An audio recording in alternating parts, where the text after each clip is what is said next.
You are listening to We Saw the Devil, an investigative and conversational true crime podcast that deep dives into fascinating criminal cases that are solved, unsolved, or ongoing. From America's Lori Vallow to Germany's Armin Meiwes, we examine and discuss the world's most shocking cases. If you're enjoying the show, don't forget to follow us online. Check us out at WeSawTheDevil.com and We Saw the Devil on Facebook, Twitter, and Instagram. And don't forget, you can become part of the show by backing us on Patreon.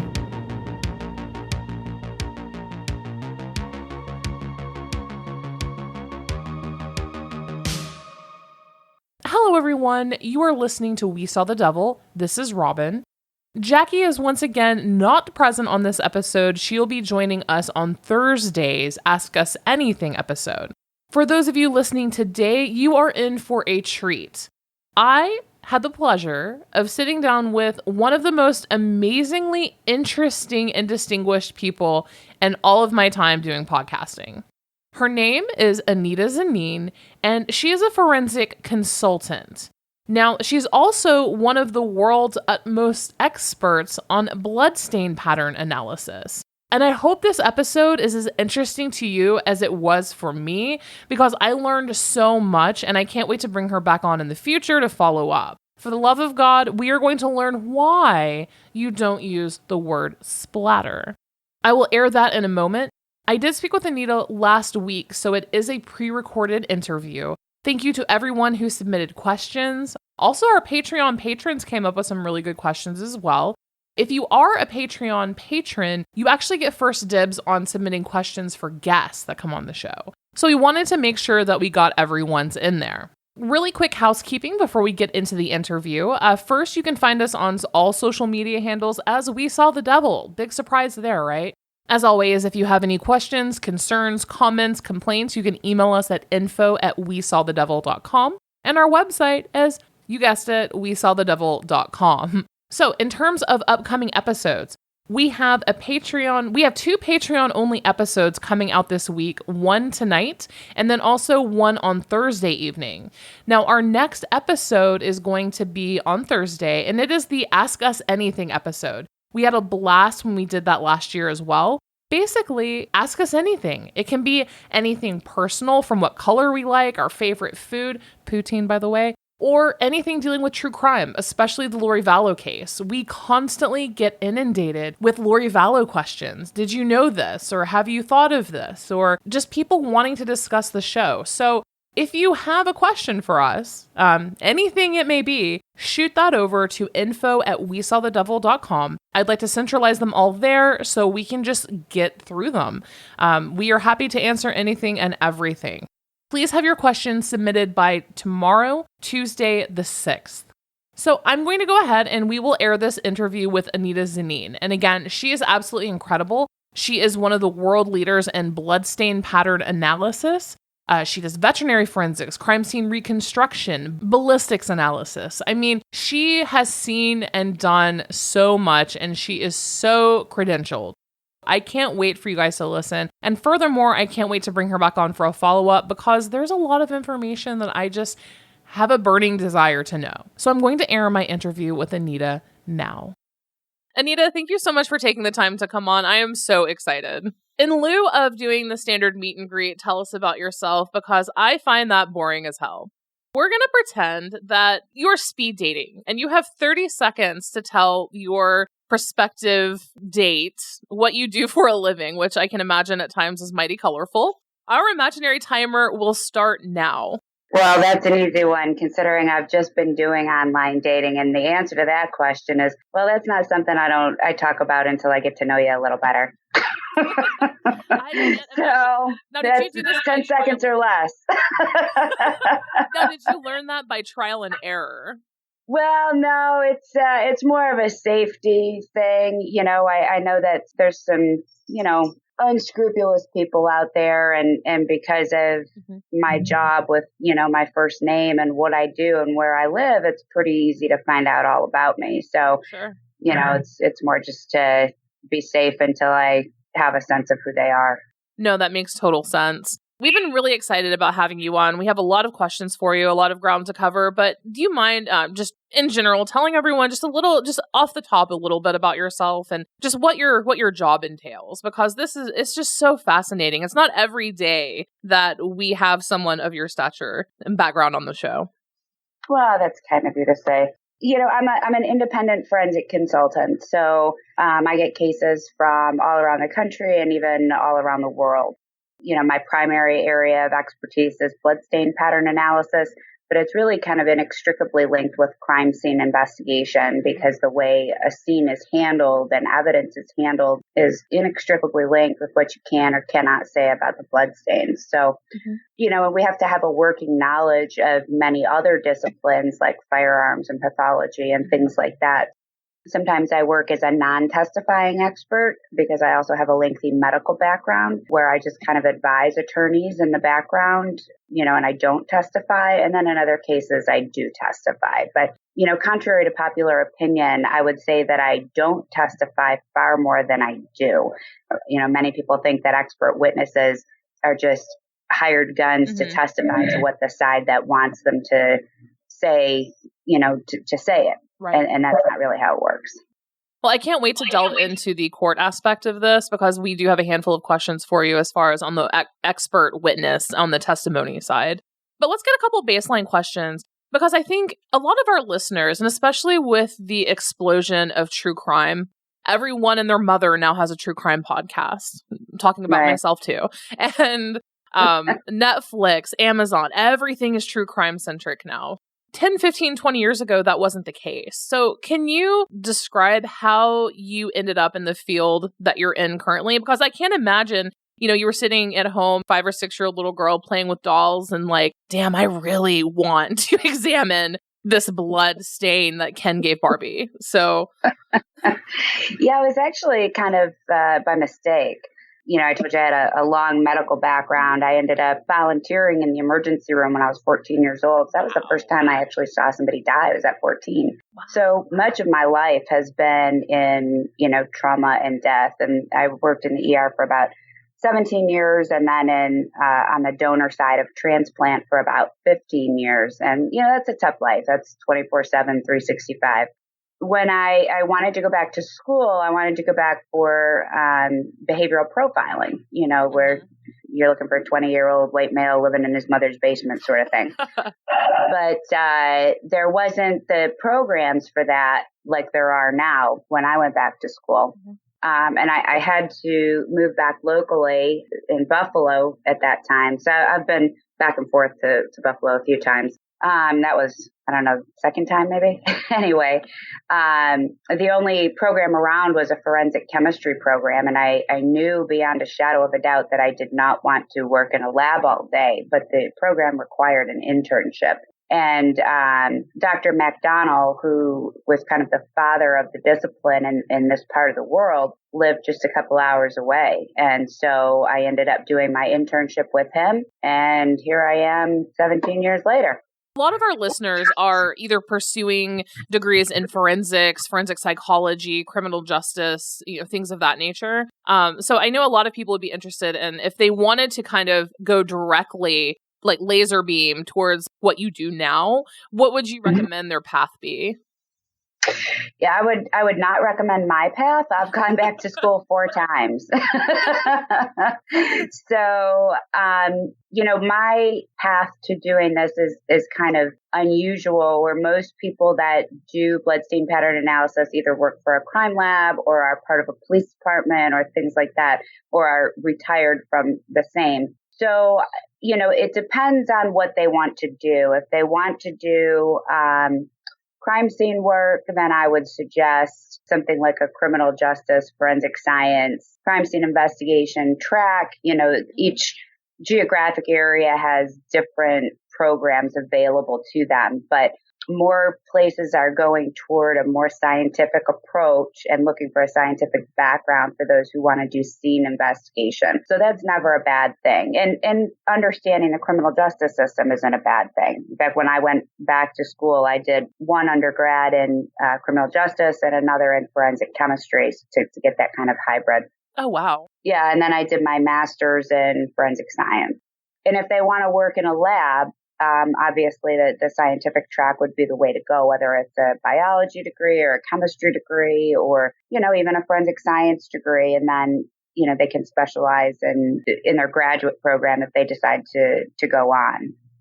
As far as your personal education and your certifications, you have a lot of certifications and you have definitely put in the work. Now, you are one of 6 worldwide that holds a certification of competent forensic expert in Bloodstain Pattern Interpretation. What did you have to do to obtain that certification? Because you're only one of 6. That was working personally with Dr. McDonald. And so that came from him. And, being the father of the discipline, that kind of, to me, was significant. I know everyone's like, shut up. We want to get into the nitty gritty of like what you do. But I just want everyone to understand that you really are an expert in your field. You even went to Italy to teach bloodstain analysis to state police, right? Yes, I was part of the team that went there to teach with Dr. McDonald, and there were students from all over Europe there. You work abroad quite a bit. I know in one of our other conversations, you've worked in Canada and then also in other countries as well. Is the technology and the approach to investigation largely the same worldwide? It varies. I'd say there are some basic things that are the same, but even within different counties within the same state, you can find a huge variation in how things are investigated. Well, I guess let's just get into what you do currently as far as with your everyday work. So you're a forensic bloodstain pattern, you're a consultant. Let's talk about your work going to crime scenes. When there is a crime scene and they request your assistance with that, do you go to the crime scene, crassly put, I guess, while the bodies are still present? Or do they call you in? Do you look at photographs, all of the above? How does that typically work?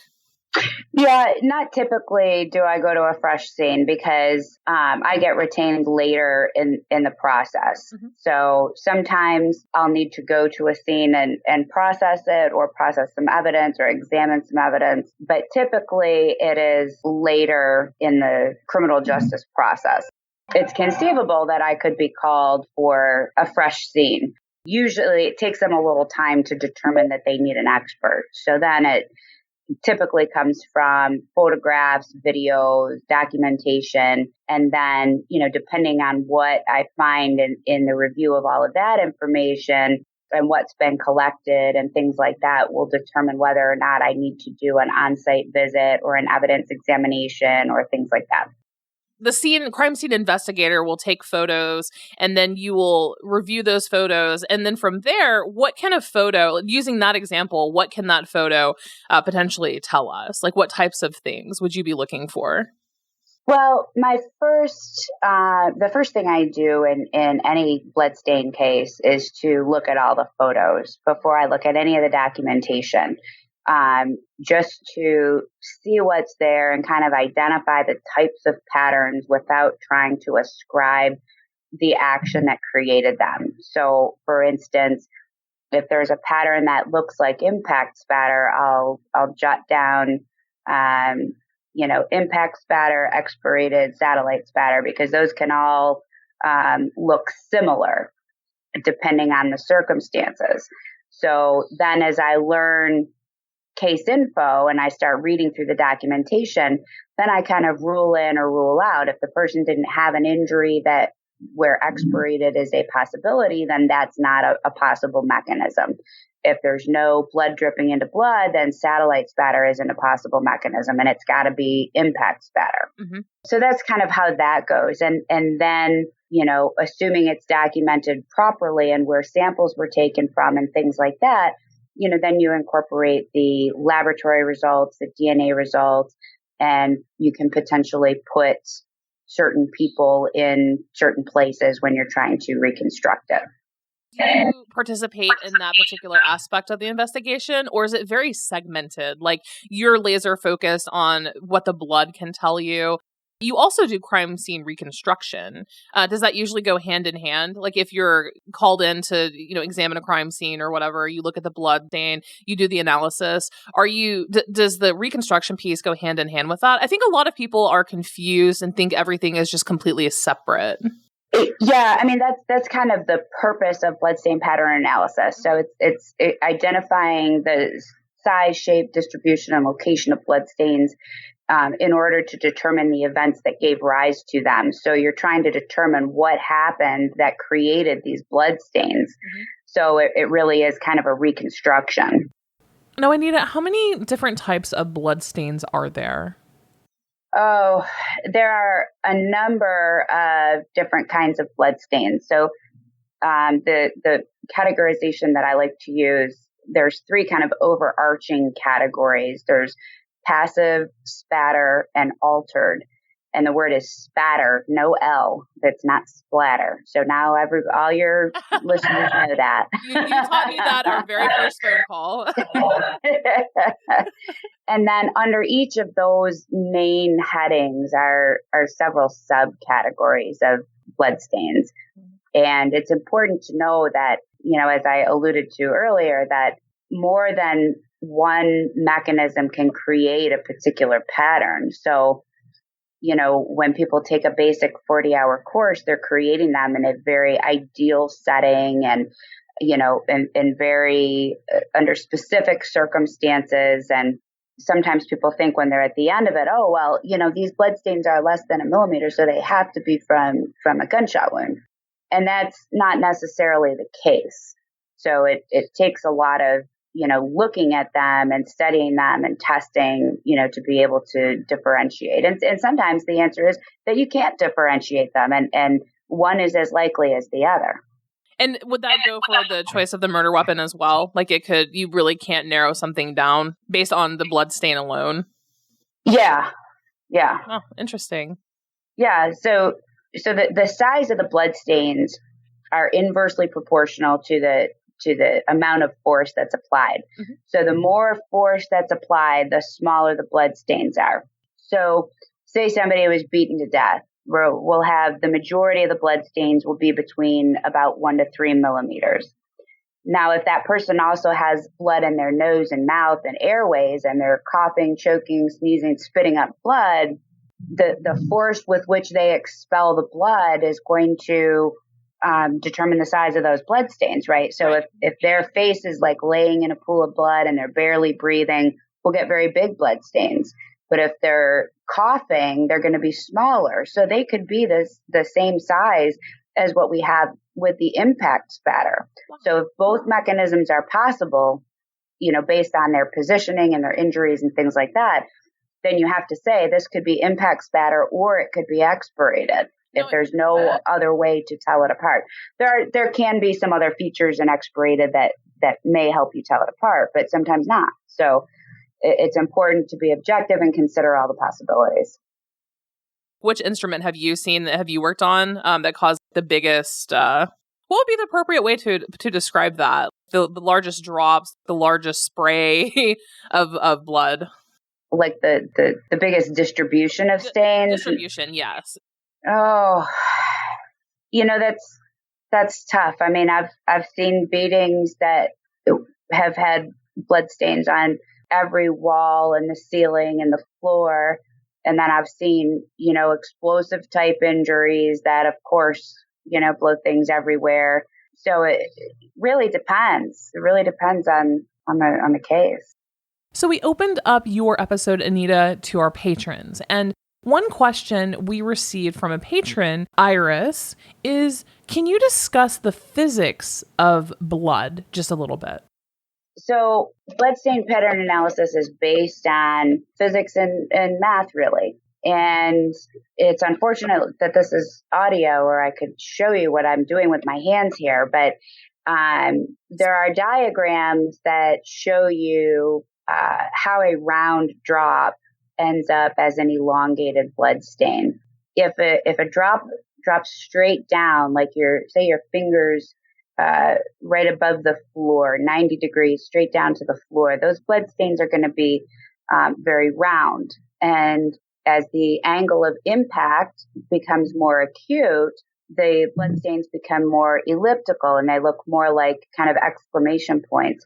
So if my head was kind of right next to a wall and I got hit with a baseball bat, the bloodstains on the wall would be very narrow and elongated. Or if I was close to the floor and got hit, we'd see the very long, narrow bloodstains. That would tell us the event was very close to the floor. Bloodstains, or I should say, as blood exits a wound, for example, a gunshot wound, it comes out in kind of a conical pattern, kind of like a flashlight beam. It's narrow at the wound, and then it spreads out as it goes. And various size drops can travel various distances based on things like the kinetic energy transfer from the projectile, but also based on the size of the drop, air resistance, gravity, things like that. Mm-hmm. Very small drops, like the sub-millimeter size mist-like drops, those can only travel approximately 1 to 4 feet, whereas the larger drops can travel much farther. And if you think about it, it's really, and that didn't make sense to me. I mean, you'd think the lighter ones might go farther, right? Mm-hmm. But it's the opposite, because if you think about trying to throw like a handful of flour versus a handful of rocks, mm-hmm. the rocks are going to go a lot farther than the flour, right? So because you've got the air resistance and gravity takes effect on it more quickly. You know, with beatings, we see kind of this radial distribution of blood stains, and we try to use the blood stains closest to what we believe the source is, because they're going to be the most accurate to determine where things happen, to do the stringing back through the long axis and then calculate the area of origin in 3 dimensions. Mm-hmm. Because when they come out of the wound, they travel on a parabolic arc. So that means that like in an upside down U shape. Mm-hmm. So the farther they get on that arc, the more inaccurate the measurement's going to be, because air resistance and gravity are working on it. Mm-hmm. So we want to pick stains that are closest to what we believe is the area of origin, and use those to determine our area of convergence and area of origin. So that's kind of a very rough explanation of the physics. That's really in-depth, even if it is kind of, like explanation. As everyone knows, and everyone wanted me to ask you questions about the Lori Vallow case, but I mean, really, nothing has been published. Nothing has been made public. So there's really no way to do that. One question that people have, and I don't know if this is something that your particular position would do, but it is crime scene reconstruction. The Lori Vallow case involved 2 missing children. One was buried whole. The other was a girl. She was 17, and they found pieces of her, like a jawbone, things like that. They had attempted to burn her body. Would your lab tackle something like that to try to figure out exactly how she was murdered, by what instrument? Is that possible? That wouldn't be something that I do, but that would be more for a forensic anthropologist and that sort of thing. Gotcha. Also in the case, a grown man was shot. The gentleman who did it claimed it was self-defense. And people are questioning the blood in this case, because there wasn't very much blood. I believe he was shot 3 times in the chest. And there was just a little bit of blood under the faucet in the kitchen sink. He was shot right outside of the kitchen. And there was a dab of blood on the kitchen faucet. That's the entirety of the blood in the home. And people are wondering if this is normal for a typical scene like this. Someone being shot in the chest 3 times. Would there be more blood? Does it not produce a lot of blood? It certainly could be. I read the page of the report that you sent. And well, if it was the .45 that was used, that's a large caliber. But so we might expect to see some, but blood stains, I would suspect there was probably some pooled blood around where the body was, but with just chest wounds, most of the bleeding was probably internal. And what about people who were present at the scene of that shooting? Would there be gun residue on them as well, or the shooter himself? That's a huge disservice that TV has done. Yes, they probably will have gunshot residue on their hands. However, many labs don't even do gunshot residue testing to determine shooter status anymore, because if 10 of us were in a room and one of us shoots a gun, we're all going to have gunshot residue on us. And so it does not help you determine who the shooter is. That makes sense. So bloodstain wise, it's hugely variable what you might expect to see on a shooter. And it depends on the firearm, the ammunition, the range of fire, how the victim is dressed, how many shots were fired, in what area of the body. All of those sorts of things play into it. Tying up the Lori Vallow talk on that, did you have any takeaways from that police report? I know it was very scant in information for you.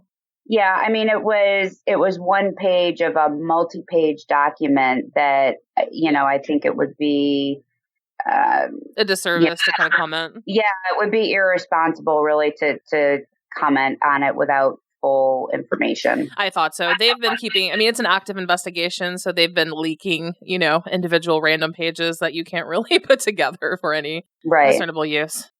Now, you've done a lot of work with ballistics as far as trajectory, entry-exit wounds, how that pertains to blood, things like that. I think a lot of us, as we watch true crime documentaries, and especially on TV, they have silicone boxes. Even on some of them, they use pig cadavers, dead pigs, apparently because it's the closest to the human body. How exactly does that work when you're researching and learning how ballistics and different size rounds impacts the body? Well, sometimes we've used pigs, but typically we just use blood-soaked sponges because, we can't go around shooting people to see how it happens, right? So that would be frowned upon.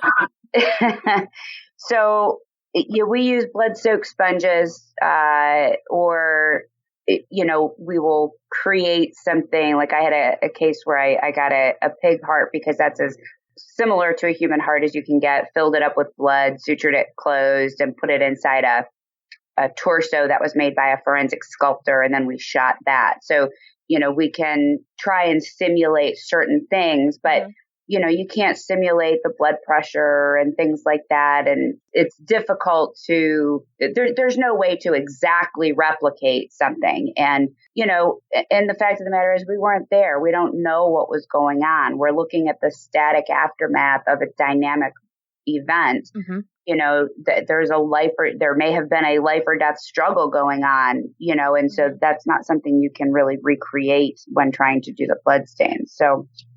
Gotcha. And I'm assuming there are a lot of environmental factors too, when they're outside, inside, moisture, things like that too, I assume play a part. No, that makes sense. As I was researching the history of your field, please correct me if I'm wrong. I'm sure you obviously know more, but it looks like the earliest writing on bloodstain pattern analysis came from the late 1800s, where a man used different instruments to kill a rabbit. And then he documented the various trajectories, velocities, and angles of the blood. So have you heard of that, or is that study commonly discussed or taught? Oh, yeah. Piotrowski. Yeah. The bunny killer. That was one of the first kind of scientific studies of it. A lot of folks think that this is a fairly new discipline, but as you pointed out, it was started in the 1800s in Europe. And when Dr. MacDonald here did it in the 70s, there was another guy called Balthazar, and MacDonald actually recreated many of the same experiments that he did and got the same results completely independently of each other. Because, this was the 70s. We didn't have the internet back then. Right. So it's not like you knew this guy existed, so it really is more corroboration. The first time it was really significantly used in a legal system in this country was in 1955 with the Sam Shepard case, which is what the movie The Fugitive was based off of. Mm-hmm. I read that and I was like, wow. So I think a lot of us think this is a newer field, a newer science, and it really isn't at all. And I mean, I'm kind of disappointed that PETA wasn't around in the late 1800s because can you guys imagine? But that's really interesting though. But yeah, it's not a brand new science as a lot of people consider, like DNA testing and things like that. Let's touch really quickly on your expert testimony, because that is a lot of resources on you online, Anita, because I have stalked you, just so you know, online. is, you are called upon to provide testimony or just your expertise on various cases. So you get the phone call that your expertise is needed and they want you to testify as an expert witness. How does that work? Because again, I think this is another piece that Hollywood has kind of taken it and just run off into the horizon with on what people think you do when that happens. Right. Well, the first conversation we have is that, what they are going to get from me is an objective evaluation of the evidence, whether it's consistent or inconsistent with their theory of the case. And if that's not what they're looking for, then they need to find somebody else. So I explained to them what I need in order to do what they're asking.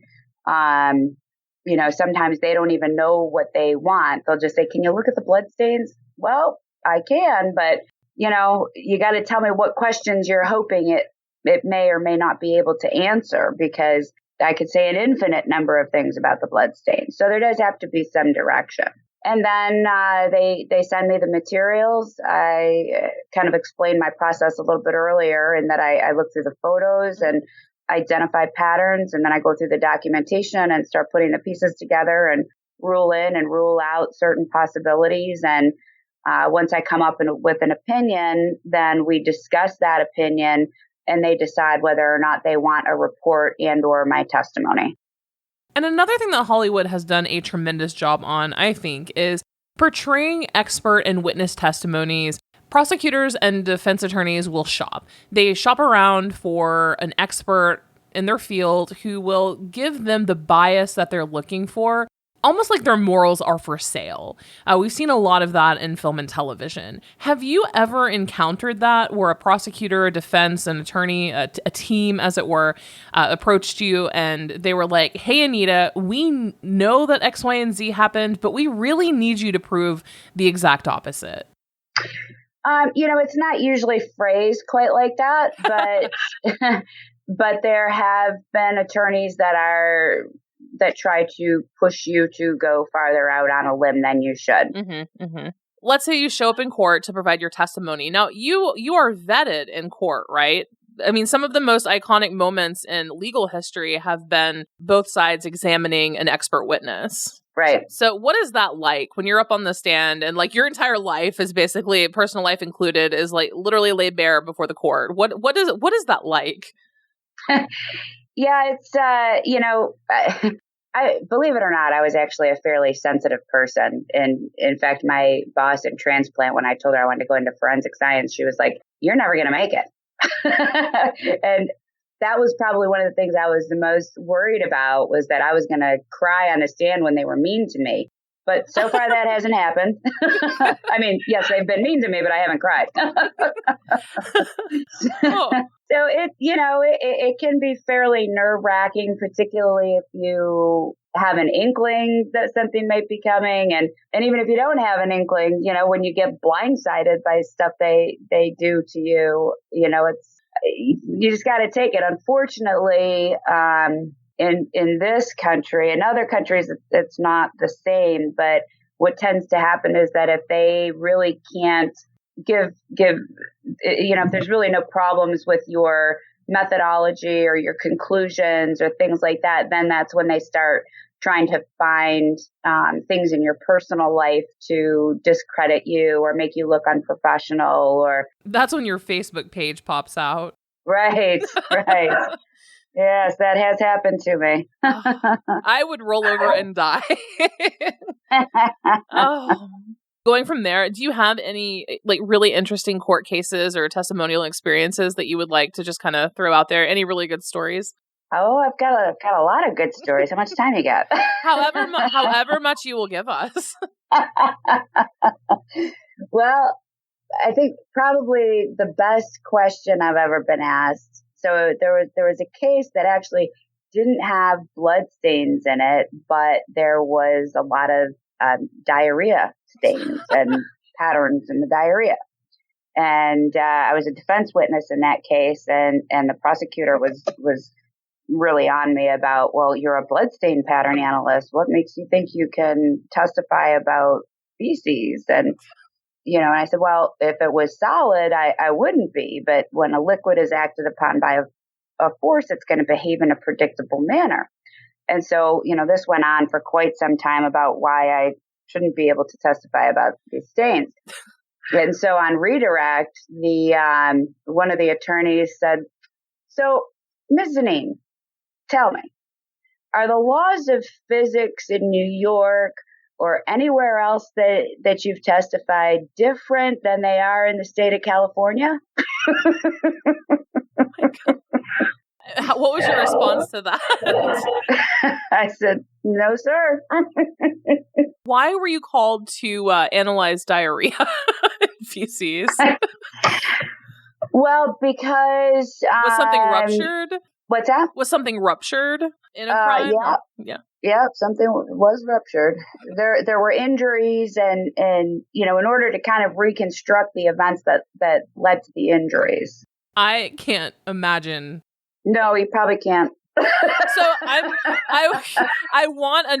have another line of questioning for your testimonial, but I feel like this is a really good time to insert another Patreon question we got from our patron, Brittany. She wanted to know, if you were allowed to eat while you work, would you be able to?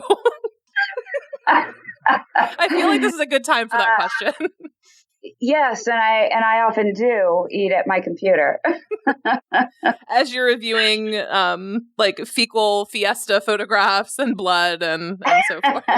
Yeah, obviously, if I was examining evidence or at a scene, obviously I would not be eating there. But yes, it's, as you do this every day, you learn where to put it in your brain, Well, I'm certain that you would have to become almost an expert in compartmentalization as well, of being able to place that where it belongs so you don't take it home with you. I also imagine after looking at so much evidence like that there's a degree of desensitization as well, which is not necessarily a negative thing of taking it lightly, but it just becomes easier to look at and easier to process it. Yeah, you have to be able to compartmentalize it. You can't sit there and think, oh my gosh, what was the last thing this person saw or heard or felt? Or you can't go there, or you'd never be able to do the job. Now, as far as your testimony and whatnot, what would you say the most complicated case you've been a part of? Has there ever been a time where you weren't able to immediately draw a conclusion, or that it was just really complex? You had multiple theories? Yeah, that actually happens fairly often. Like I mentioned in the beginning, I don't testify all the time. And in fact, and this is something that TV does not show, is that often after I review a case, my opinion may be that either the bloodstains are inconclusive and they don't help them or hurt them, or what I've found is directly contradictory to their theory of the case. And so obviously then they're not going to call me. So it's not always about getting on the stand. And even a lot of times for me, if there's an opposing expert, I will push more toward not testifying and helping the attorney with a good cross-examination if it's an expert that I believe will get honest answers out of. Mm-hmm. Because to me, when you have dueling experts, that just confuses a jury. And I've seen jury comments afterwards that they didn't know who to believe, so they just disregarded that evidence. And I would much rather that the evidence is used appropriately than, my number one goal isn't to get on the stand and testify.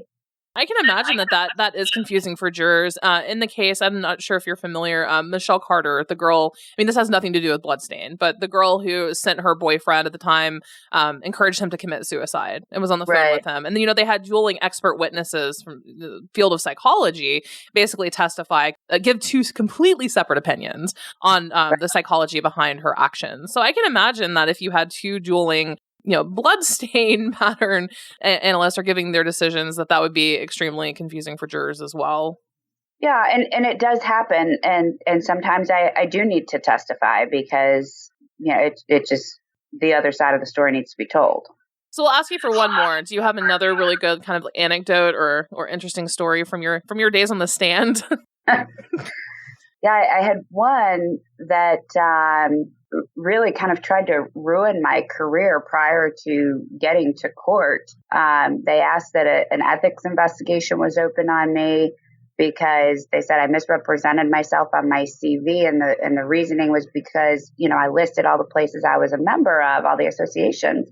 I didn't put the word associate in front of member on one of the memberships. And so they said I was materially misrepresenting my level of membership within the organization. They did not open an ethics investigation on me. And they were wanting me sanctioned and censured and all of this. God. And so when it came time for court, I was, a little nervous, figured this was going to come up. And when they voir dired me on cross, the only thing he wanted to know was my ethnicity. He said, Zannin, is that Venetian? I said, nope, it's just Italian. I'm not going to get into this. And he's like, yeah, but it's probably from that region, right? I'm like, I just kind of gave him the cocked head dog look, and, nobody objected. Nobody said anything. And then he said nothing further. And I'm like, wait a minute. You try to ruin my life, and that's all you've got for me? Well, he happens to be Italian too, so I thought, well, because we're a couple of Italians together, I'm okay to testify. Is that how this works? Oh my God, people are it was strange. It was strange. People are indeed strange, and that's just bizarre. I would like to do two more things. Our patrons did submit a couple more questions, if you don't mind answering those for them. So we'll start with AJ. AJ wants to know, he says, quote, I would be curious to know if you have encountered any cases where the perpetrator had knowledge of forensics, crime scenes, or bloodstains, and used that knowledge to attempt to confuse investigators or make it sort of a game. Yes. In various cases, there's various levels, where they'll try to destroy DNA evidence or fingerprint evidence.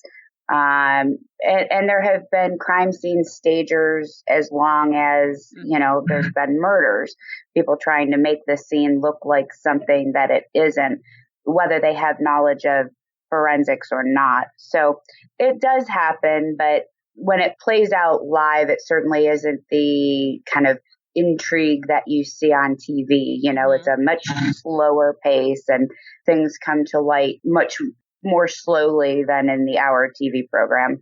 When it comes to blood, is it mainly people either trying to clean it up or transfer it, like take a little blood on a swab and put it elsewhere, things like that? Yeah, I would say the vast majority are people trying to get rid of evidence versus planting somebody else. Now, there are cases where that has happened, where they try to implicate somebody else, but I would say the majority of the time it's people just trying to get rid of their own evidence. If you would like to hear about a case like that, I covered Pam Hupp out of St. Louis. She is one of the craziest humans I've ever seen. She stabbed a woman 55 times and then took the time to take the blood literally with a Q-tip. She painted it like Picasso, putting blood on the light switch. And then she took the woman who she murdered, her husband's shoe, and literally put it on the woman's body to get blood on it and then put them in the closet. So she's not a very good example of, what to do in that case. It does happen. A lot of times people will wear the wrong size shoe to throw them off, things like that. So it does happen, but like I said, as it plays out, obviously it's not the high tension intrigue that you see on TV. It takes some time often for these things to come out. Can you address cleaning blood up with bleach? Like if you were to say, Anita, if you went home and you murdered someone in your house and you dismembered their body, say in your bathtub, and disposed of their remains, and then you bleached your tub and all of the surfaces where their body was, would there still be forensic evidence there? Depends how good of a job you did. I'm sure you would do a damn good job. For your everyday person, after their trip to Walmart, getting a bucket and a tub of bleach, would that probably get rid of all of it? It depends. And, even for somebody like me, particularly in the stress of that kind of event, nobody's going to get everything. I shouldn't say that. I mean, there are some surfaces that can certainly be cleaned to the point, past which we can detect them. But generally speaking, nobody sees everything. If nothing else, there will be evidence of a cleanup, even if there's no more blood. Mm-hmm. I assume that's pretty easy to identify as well. It can be, sometimes, when you use things like Blue Star or luminol, one of the unfortunate things is that they can also react with things like bleach and other cleaning products. The reaction is a little different, but when you have, blood residue still there and bleach, it can complicate things a little bit. What is something that really frustrates you about television shows like Dexter, Criminal Minds, and whatnot? Is there one thing in particular that just really makes your head spin like The Exorcist? When they say splatter. That, and when they call them casings. Casings are what you put sausage in. What comes out of a gun is a cartridge case. So multiple are cartridge cases. You've changed my life, Anita, because I was one of those people. I think in our very first introductory phone call, like within the first 30 seconds, I said splatter. And you were like, no. And I learned something that day that, I will carry with me until the day I die. Did you hear my head spinning around? I did. And honestly, and even in Facebook groups and everything in true crime as a whole, it's splatter everywhere. So I can't imagine having your knowledge and seeing that everywhere. Well, and now your listeners will know a little bit when they're watching TV and somebody says that, they'll know whether or not they actually know what they're talking about. Mm-hmm. Is there a show that does a relatively good job with it? Well, I think, all of them really have components that are true to life, and use technology that is really available and things like that. But, they're not like Dexter would walk in and just be able to tell in 3 seconds, what went down. And that's not really how that goes. Oh, and he luminoled his face after a scene. He would never do that. Not for fun. There's no reason to luminol a live person's face. When you see things like this and you're just like, that is so wrong. Do you, I'm also partly Italian. Do you get really upset with your hands going a million miles a minute at the television, or are you able to dial it back? I used to, not anymore. I just kind of sigh, and I couldn't watch Dexter for the longest time because I just found him very creepy. Yeah. And but I get asked about it all the time, so I finally binge watched and got through all the seasons so I could address when I'm speaking in public. Mm-hmm. Whew. God, that was an undertaking. And I would also like to state for the record publicly that Dexter should have ended when Rita died. So what I tell people is that, yeah, I do exactly the same thing, except I don't kill people. That we know of. I feel like we've scratched the surface of a couple different places, but like I could literally talk to you for 12 hours and ask questions. Well, if they want to follow up, we can do a follow up. All right. And another thing, Anita, that I just wanted to touch on is you actually you offer training or have offered training yourself, correct? Yes. I taught at Syracuse University for 4 years, both graduate and undergraduate courses, and at a law school in Guatemala. I'm a visiting professor. I teach death investigation and also the 40-hour basic courses for police, lawyers, students. There's various types of students in those classes. Your private courses that you offer through your company, which is AZ Forensics, is it primarily for, say, attorneys, law enforcement, or is it also just for anyone with a general interest, or do you have to have a background in, say, chemistry or crime scene, things like that? Yeah, it's mostly people that work in the field, but sometimes there are, teachers or students or things like that have come. Most of those trainings were in conjunction with Dr. McDonald. We had students from all over the world. Well, I appreciate your time and thank you so much. I mean, I could seriously sit here and just pepper you with questions for hours as far as what you've seen, done, witnessed, examined. I mean, I can't imagine. And I'm sure a lot of people ask you the same questions over and over again. So I hope we were able to at least throw some loops out there. Well, I appreciate you having me and I appreciate the interest. Indeed. So tell everyone where they can find you, social media, website, if you're ever indicted for a murder and need a witness. The